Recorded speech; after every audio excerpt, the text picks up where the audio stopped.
Olá pessoal, sejam bem-vindos ao canal 3L, Lei, Legislação e Liberdade. Meu nome é Leonardo Sanches. Hoje nós vamos tratar um pouco sobre o tema legislação, especificamente vamos falar sobre constitucionalismo. Ao invés de entrar na teoria, aquele monte de informação que geralmente nas salas de aula, nas salas de cursinho, a gente está acostumado, eu vou falar com vocês sobre questões práticas. Vamos pegar algumas questões de alguns concursos, enfim, e tentar tratar sobre eles aqui hoje. Tá? Então vamos lá, não vamos perder tempo, vamos direto às questões. A primeira questão que eu peguei aqui é a questão do Ministério Público, concurso para o Ministério Público de Goiás, de 2010. Ela diz o seguinte: segundo Gomes Canotilho, o constitucionalismo é, abre aspas, teoria ou ideologia que ergue o princípio do governo limitado, indispensável à garantia dos direitos em dimensão estruturante da organização político-social de uma comunidade. Neste sentido, o constitucionalismo moderno representará uma técnica específica de limitação do poder com fins garantísticos. O conceito de constitucionalismo transporta, assim, um claro juízo de valor. É, no fundo, uma teoria normativa política, tal como a teoria da democracia ou a teoria do liberalismo. Fecha aspas. A partir dessa visão conceitual, assinale a alternativa incorreta. Vamos lá às alternativas. Alternativa A: as constituições norte-americana de 1787 e a francesa de 1791 são os marcos históricos e formais do constitucionalismo moderno. Bom, de fato, essas constituições, a partir desde a Declaração da Virgínia, nos Estados Unidos, você começa a ter um movimento constitucionalista mais forte nos Estados Unidos. Por outro lado, na Europa, você tem, é claro, marcos anteriores, como a Magna Carta, enfim, uma série de restrições que houveram na Inglaterra, mas somente na França, com a criação da Constituição Francesa, é que você tem de fato a concepção de uma Constituição escrita, limitando os poderes do governo, no caso do possível monarca, no caso, e estruturando o Estado e já começando a tratar de alguns direitos e garantias fundamentais do cidadão. Então, não é incorreta, então não é a nossa. Alternativa B: o constitucionalismo garante aos cidadãos o exercício de seus direitos, mesmo que tenha que limitar o poder do governo. De fato, o primeiro objetivo da Constituição, do movimento constitucionalista, foi restringir os poderes do governo, especificamente do governo monarca absolutista. Lá atrás, como eu falei, na Europa, nos governos britânicos, mesmo francês, você tinha um certo movimento, uma certa autoridade excessiva, um certo autoritarismo dos governos absolutistas, e o movimento constitucionalista veio a partir do seu primeiro ensejo de criar uma constituição, veio restringir os poderes do governo. Então, a partir daí, você tem não só isso, mas também a questão de garantir os direitos do cidadão. Como, só recapitulando, a base primordial de uma Constituição, mesmo sendo ela sintética, são esses: limitação do governo, estruturação do Estado e direitos e garantias fundamentais. Então, mais um caso correto, não é a nossa questão. Vamos para a próxima.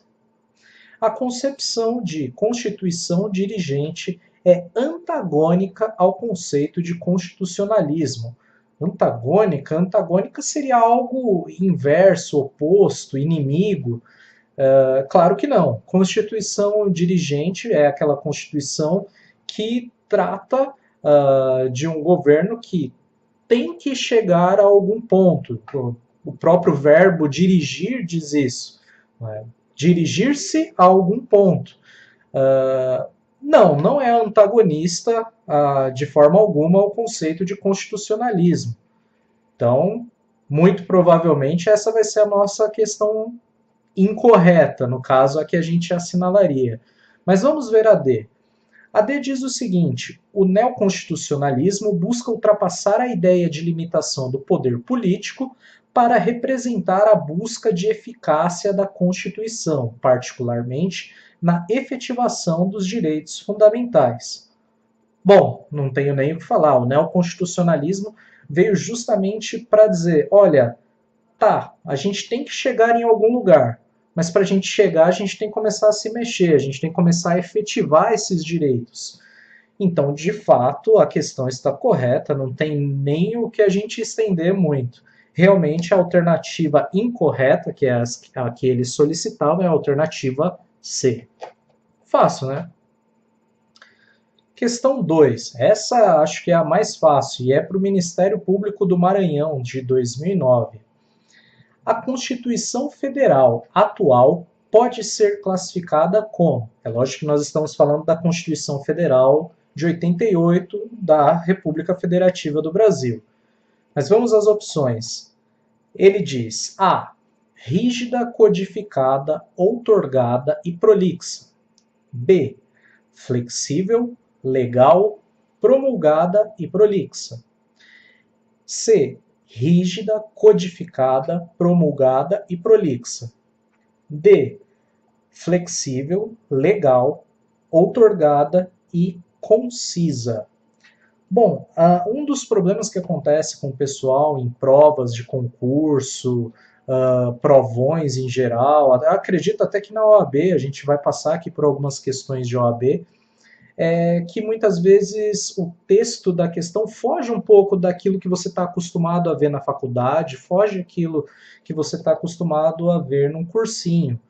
Então, por exemplo, quando ele fala aqui na alternativa A, rígida, bom, rígida a gente já sabe que a gente tem constituições rígidas, semi-rígidas, flexíveis, até aí o texto está mais ou menos reconhecível. Codificada, de fato, codificada, código implica, se você for utilizar um pouco da criatividade, você chegaria que é escrita, mas outorgada, isso também a gente já sabe que são as duas opções aí, são a outorgada ou promulgada, e prolixa. Novamente, a gente acabou de falar um pouco de constituição dirigente. O que a gente aprende normalmente na faculdade? Bom, uma Constituição brasileira ela é rígida, ela é analítica, dirigente, ela é codificada, porque ela é escrita, né? Ela não é uma Constituição aberta, não é uma Constituição histórica, é uma Constituição formal escrita. E que ela é uma Constituição rígida. Então vamos lá. Qual questão aqui, qual a resposta que pode se encaixar melhor? Rígida, codificada, outorgada e prolixa. Bom, outorgada não é. Na verdade, o Brasil só teve algumas poucas constituições outorgadas. Salvo engano, a Constituição de 1824, a Constituição de 1864 e de 1934. 34, 64, que geralmente vão estar relacionadas com a monarquia ou com processos ditatoriais, né? Porque é aquela pessoa que vai passar isso para os cidadãos, para o Estado. Eu faço a Constituição e dou ela, eu outorgo para o povo. Eu não tenho nenhum processo de deliberação, de análise entre uma assembleia para gerar, para promulgar uma Constituição. Então, não é o nosso caso. Pois nós temos aí flexível, legal, promulgada e prolixa. A gente já mata com a primeira resposta, flexível. Não, a nossa Constituição não é flexível. A gente vai observar que o nosso processo, por exemplo, de emenda constitucional é um tanto quanto caro, é bem burocrático.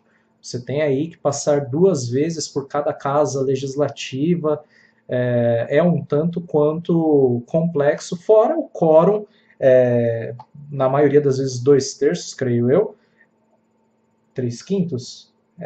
Enfim, é um quórum mais pesado, então não pode se conceber a nossa Constituição como flexível nem um pouco. A C, vamos pular a C. A D, flexível, legal, outorgada e concisa. Olha, aí essa AD é nada o que é a Constituição brasileira, porque ela não é flexível, ela não é legal no sentido de não ter um código, de ser distribuída em várias leis, ela não tem um código único, ela não é outorgada, ela foi feita numa deliberação de uma Assembleia Constituinte, e ela não é nem um pouco concisa, né? A nossa Constituição tem mais de 200 artigos, contemplando uma série de assuntos, e não apenas aqueles 3 básicos de limitação do poder, estruturação do Estado e direitos fundamentais, direitos e garantias fundamentais. Não, a gente sabe que a nossa Constituição tem diversos assuntos, ela vai falar sobre direitos, inclusive trabalhistas, saúde, assistência social, educação, desporto, uma série de regras que estão já codificadas no próprio texto da Constituição. Então, é quase impossível você falar que é uma Constituição sintética ou concisa. Então, nos resta a alternativa C, que diria que ela é rígida, pelo próprio processo, codificada, pois tem um código único escrito, promulgada, porque de fato houve uma deliberação na Assembleia, e prolixa, devido à gama de assuntos e a extensão própria do texto constitucional. Então, a alternativa correta, alternativa C. Beleza, pessoal? Então, vamos lá. A gente ainda vai falar um pouco sobre constitucionalismo, sobre a teoria constitucionalista, antes de entrar aí no conceito próprio da Constituição brasileira. Tá? Então vamos mais uma aí. A concepção jurídica de Constituição, a qual designa aquela que foi regularmente elaborada, aprovada e publicada pelos órgãos competentes com eficácia jurídica, é conceito atribuído a... Bom, nós vamos falar os nomes de 4 caras que tiveram muita influência no processo dessa ideologia constitucionalista, mas não só no processo, mas em toda a parte de analisar o processo constitucionalista, né, a ideologia política, social, que está envolvida com o constitucionalismo. Na alternativa na alternativa A, perdão, eles falam da opção de Sieyès. O Abad Sieyès foi aquele que trouxe o conceito de que deveria haver um poder constituinte e que, inclusive, o terceiro Estado, para quem não sabe, era uma concepção que existia na época desse processo de constitucionalização, que existiam 3 estados. O que eles classificavam como 3 estados? Era nobreza, burguesia e o povão em geral, artesãos, enfim. E o Sieyès ele vai falar, olha, a gente precisa dar voz ao que esse povão aí do terceiro estado faz, porque eles estão em maior número, mas eles não têm nenhuma representatividade. Lembrando que os primeiros conceitos legais de limitação de poder só favoreciam aos barões e aos burgueses. Então você tem um certo esquecimento em relação ao povo mais humilde, aos artesãos, ao pessoal mais simples, à terceira camada, digamos assim, do Estado, que eles chamavam de terceiro Estado, e que, nesse sentido, o Abad vai falar, olha, precisamos lembrar desses caras. Só que agora, tudo bem, A pergunta foi a concepção jurídica de Constituição. Ponto. A pergunta poderia parar por aí. É lógico que ele vai encher um pouco mais aí, né? Ocupar um pouco mais a sua mente para te desconcentrar do que você precisa responder. Mas se você parasse aí apenas em a Constituição jurídica de Constituição, você pensaria, bom, se não tem nada a ver com as concepções, né? Agora, os três próximos, sim, esses caras vão falar de concepção da Constituição, algum tipo de concepção. E o primeiro que ele fala, na alternativa B, é o Kelsen. Kelsen, Lassalle e Carl Schmitt são aqueles três que notoriamente são mencionados como os teóricos aí de diferentes tipos de concepção. Lassalle ele tem uma concepção sociológica, econômica, até ele tem algumas vertentes socialistas, enfim, ele vai trazer essa concepção da importância da igualdade, ele vai trazer bastante isso. Carl Schmitt ele vai falar da influência política sobre os processos de criação da Constituição, mas quem vai partir mesmo dessa visão dogmática, jurídica, estrita, é o Hans Kelsen. Então, não tenho mais o que falar, acho que a alternativa B é aquela que mais se adequa à demanda, né? Então, repetindo a pergunta, seria a concepção jurídica de Constituição, a qual designa aquela que foi regularmente elaborada, olha como é aquela coisa de dogmatismo, formalismo jurídico, foi regularmente elaborada, aprovada e publicada pelos órgãos competentes com eficácia jurídica. É o conceito atribuído a Hans Kelsen. Então, alternativa B. Isso foi fácil, né? Vamos lá. A 4, que é uma questão falada para o concurso de procurador do Ministério Público junto ao Tribunal de Contas do Estado de Roraima. Roraima. Me corrijam se eu estiver errado. O poder constituinte reformador no Brasil, alternativa A, é fundamento de validade para que os Estados-membros da Federação promulguem constituições próprias com a aprovação das respectivas assembleias legislativas. Bom, a gente está falando de poder constituinte reformador. Qual é o poder constituinte que provém, né, essa possibilidade das assembleias legislativas estaduais criarem uma Constituição estadual? É o poder constituinte decorrente, não é o reformador. Veja, pelo próprio nome a gente consegue ver. Decorrente é aquele que decorre do outro. Reformador é aquele que reforma algo. Então, poder constituinte reformador é aquele poder de reformar algo. Talvez a própria Constituição, não sei. Vamos para as próximas questões. A gente já sabe que não é, porque a característica da A é a decorrência, é a possibilidade de você criar uma Constituição de nível regional, não de nível federal, né? Decorrente daquela que é federal.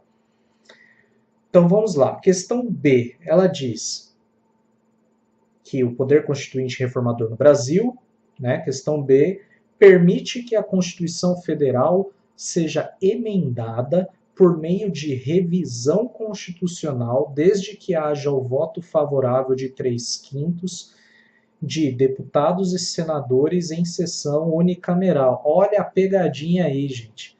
Realmente, de fato, se você for parar para pensar, dá para pensar que tá certo isso daí, mas só que não, né? Porque o processo de emenda constitucional não é unicameral. E uma palavra que ele utiliza aqui que já me deixaria um tanto quanto desconfiado, que ele utiliza por meio de revisão constitucional. Veja, existe o poder constituinte revisor, que foi aquele que nos atos transitórios aí da Constituição, ele estabelecia que depois de 4 anos deveria se fazer uma reunião das duas casas, né, numa sessão, aí sim, numa sessão unicameral, onde seria feito uma revisão. Olha, criamos em 88, agora em 92, salvo engano, ela teve um atraso aí de 1 ano, mas enfim, vamos dar uma revisada nisso daqui que a gente fez, porque todo mundo deve ter tido aí seus pontos de reclamação, tal. Vamos pegar tudo que tem aí, vamos fazer uma sessão única e embarcar um monte de reformas aí. Mas isso é o poder constituinte revisor. É aquele que vai revisar a Constituição recém-criada. Não é o nosso caso aqui, a gente está falando do poder reformador. Então não é sessão unicameral, não é revisão constitucional, né? Então não há que se falar nisso aqui. Então vamos ver as outras opções. Opção C, ele diz, está materialmente limitado à forma federativa de Estado, à separação de poderes, à forma republicana, ao sistema presidencialista, bem como aos direitos e garantias fundamentais, segundo disposição expressa do texto constitucional. Olha, ele não está materialmente limitado a. Ele está materialmente limitado a não mexer nisso. Ele não está materialmente limitado a reformar isso, né? Afinal de contas, me corrijam caso você pode comentar, colocar aqui o seu comentário, de repente eu me enganei aqui, já está tarde, estou gravando o vídeo para vocês. Mas esses que ele menciona, esses itens que ele menciona, muitos deles são inclusive cláusulas pétreas, então não tem como a gente dizer que está materialmente limitado a esses itens. Não. Emendas constitucionais, elas são para qualquer item do texto constitucional, salvo aquelas que tratam de cláusula pétrea. Então, não é essa questão que nós queremos. Então, não sobra D, né? Provavelmente deve ser a certa. Vamos dar uma olhada, porque é aquele momento de prova que te bate o desespero, né? Porque você olhou as três, você fala, não é nenhuma das três, então é a D. Aí você chega na D, a D também está errada, aí é a hora que você dá desespero, né? Então vamos lá, a D. Pode se manifestar por meio de emendas à Constituição, cujo projeto pode ser proposto por mais da metade das assembleias legislativas das unidades da Federação, manifestando-se cada uma delas pela maioria relativa de seus membros. Tá certo, gente. Tá certo.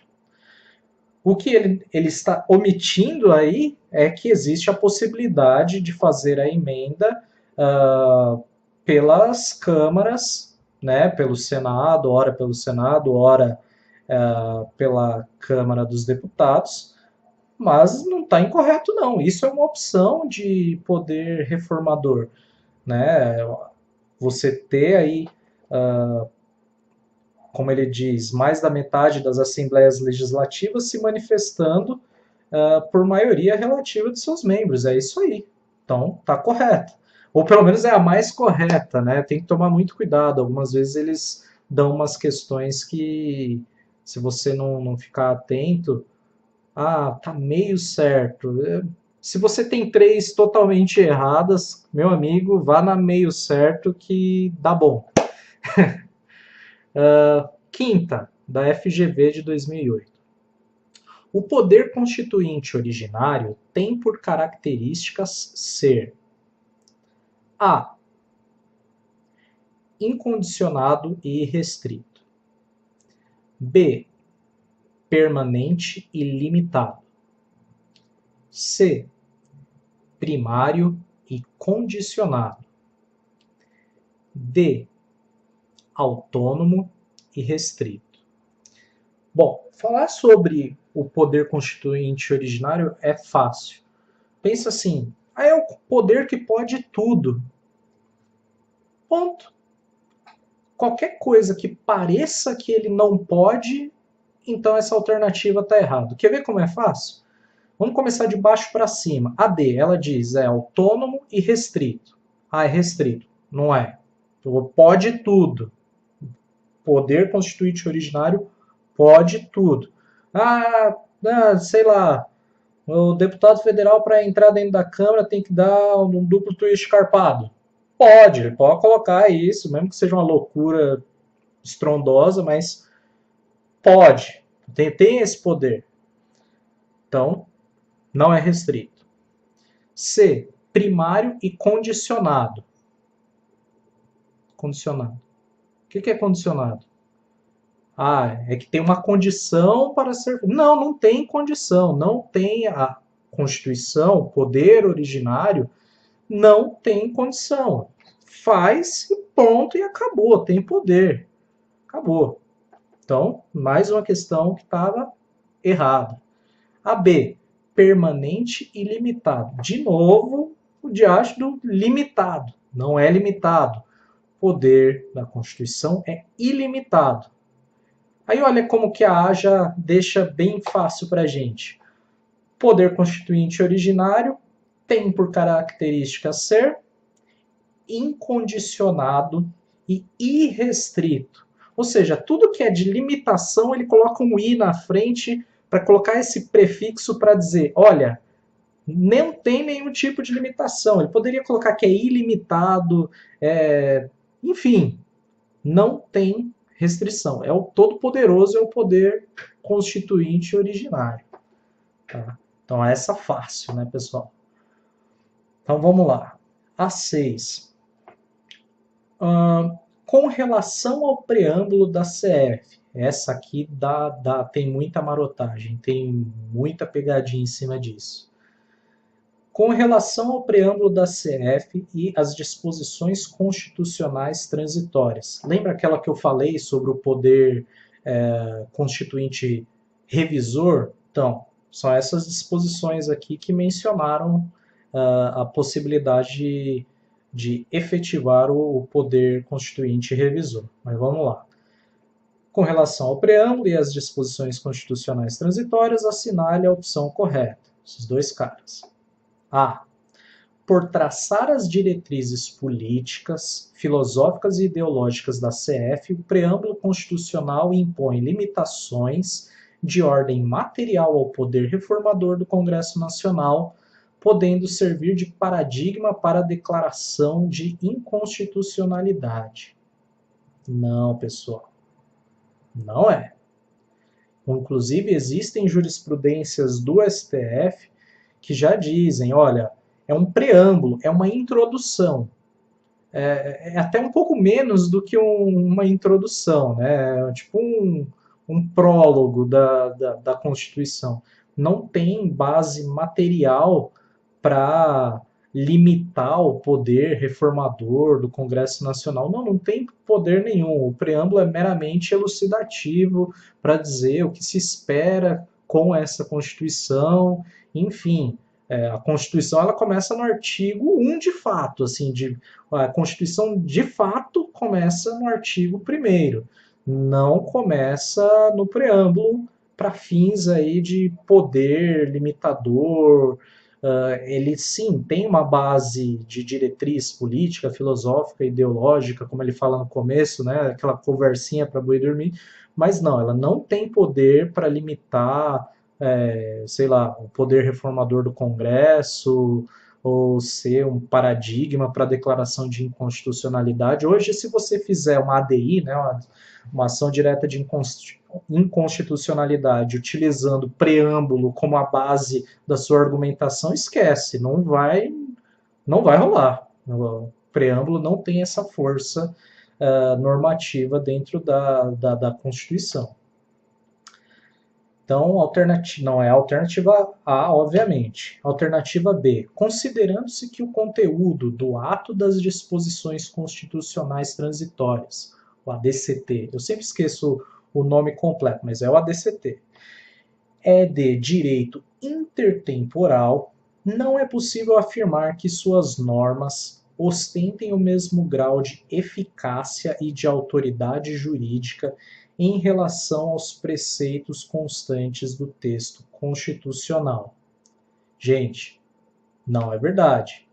Apesar de sim elas terem um caráter de temporalidade, né, como o próprio nome diz, é um ato de disposição constitucional transitório, ele tem o mesmo ele tem o mesmo grau de eficácia de qualquer outra norma constitucional. É sempre lembrando, né, que a gente tem aí a eficácia plena, limitada e contida, mas ela tem as mesmas características que qualquer outra norma constitucional. É só a questão dela ser temporal. Ela pode-se dizer que ela tem uma eficácia limitada quanto ao tempo? Vamos lá, pode-se dizer que sim. Mas elas têm o mesmo grau de eficácia. Ponto. Não é que ela não tem nada de eficácia. Ela tem um tipo de eficácia e autoridade jurídica, sim, em relação aos preceitos do texto constitucional. Até porque se ela não tivesse eficácia, ela não serviria para ser disposição transitória, né? Como que ela teria força para convocar a revisão da Constituição se ela não tivesse eficácia, por exemplo? Então, a revisão da Constituição nunca aconteceria. Então, pela lógica, a gente não pode dizer que ela não tem esse grau de eficácia. Item C. A doutrina constitucional majoritária e a jurisprudência do STF consideram que o preâmbulo constitucional não tem força cogente, não valendo, pois, como norma jurídica. Nesse sentido, seus princípios não prevalecem diante de eventual conflito com o texto expresso da CF. Acho que eu já falei sobre isso aqui. Vamos para D. As disposições constitucionais transitórias são normas aplicáveis a situações certas e passageiras, complementares, portanto, à obra do poder constituinte originário e situando-se fora da CF, não podem ser consideradas parte integrante desta. Não, gente, por favor, não digam que a DCT não faz parte da Constituição. Pelo simples, pega o seu vade-mecum que você está estudando, e se você não tiver essa hipótese, procura, biblioteca, enfim, dá uma olhadinha, folhadinha lá, o ADCT ele está lá, ele faz parte da Constituição, ele não se situa fora, deslocado da Constituição por algum motivo bizarro. Enfim, ele é parte integrante da nossa Constituição, sim. Até por uma questão de referência histórica, enfim. Tudo bem que a nossa Constituição ela é dogmática, ela não é histórica, mas faz-se necessário ter um registro, né? Afinal de contas, elas foram transitórias, mas elas não podem passar em branco, né, na história constitucional do país. Então, a alternativa correta é a alternativa C, que justamente fala sobre a questão da jurisprudência do STF, que fala desse caso, que ela não prevalece sobre conflito com o texto expresso da Constituição. Enfim, a alternativa C é a correta. Vamos lá, questão 7ª. Entre os objetivos fundamentais da República Federativa do Brasil, constantes da Constituição Federal de 1988, não se inclui a. Promover o bem de todos. B. Construir uma sociedade livre, justa e solidária. C. Reduzir as desigualdades sociais. D. os valores sociais do trabalho e da livre iniciativa.